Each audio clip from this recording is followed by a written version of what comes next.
Yeah. The hockey follows LeBron James trying to follow his epic 48-point game in Game 5. Now, last year, the Cleveland Cavaliers had the Pistons on the ropes in the conference semifinals, but they blew it, losing the final 2 games of the series after going up 3-2. Saturday, they had the same situation, but with even more at stake, their first trip to the NBA Finals, if they can get a win. LeBron James and company at home. James, of course, coming off maybe the greatest single-game playoff performance ever in Game 5. Scored the Cavaliers' final 25 points, but they went double-team on him early on, so he hits Drew Gooden 7 for Gooden, and then later he finds Larry Hughes 9 for Hughes, and then later Anderson Varejao for the layup. LeBron 5 assists in the first quarter, but no buckets. Start of the second quarter, all kinds of malfunctions.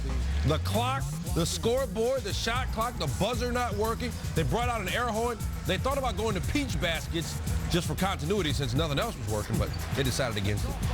Game resumed after a 21-minute delay. LeBron all the way, but missed the layup.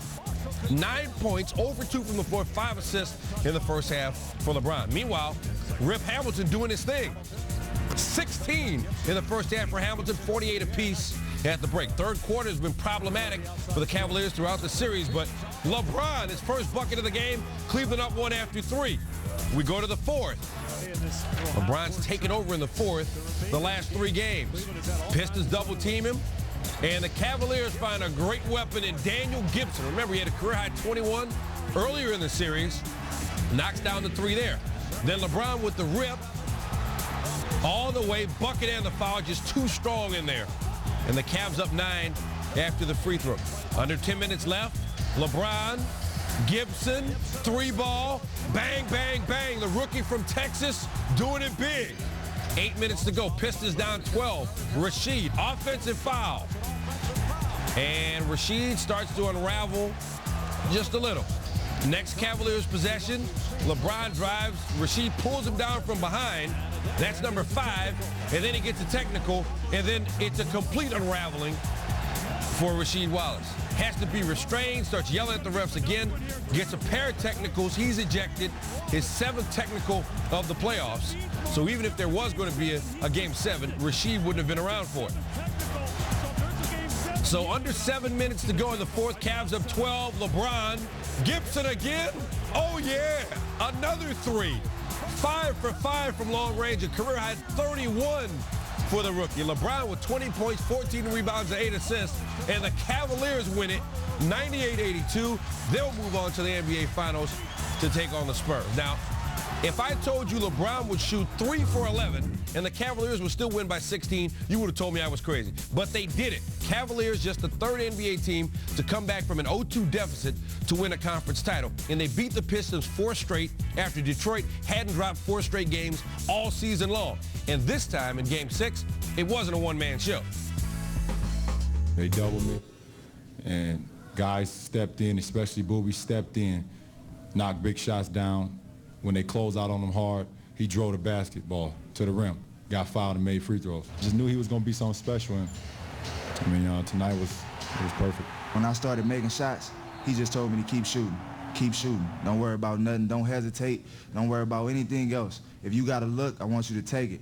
And when a guy like that tells you that, you really step into it with a lot of confidence and knock it down for him. Why wasn't it denied by every time it was brought up to you guys? And people said, well, you guys, well, we're good in the fourth quarter. We're not going to deny it because we're a good fourth-quarter team. We're a great fourth-quarter team. But they won the But fourth quarter. as soon as we lose a game and the series is over, all of a sudden, you know.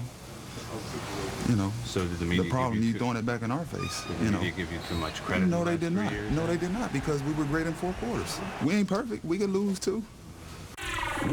And they lose this one. The Cavaliers, again, remember all the questions after the first 2 games about LeBron taking over. Well, he leads his team again to just the 3rd 0-2 come-from-behind win in NBA Conference Finals history. LeBron's Game 5, pretty legendary.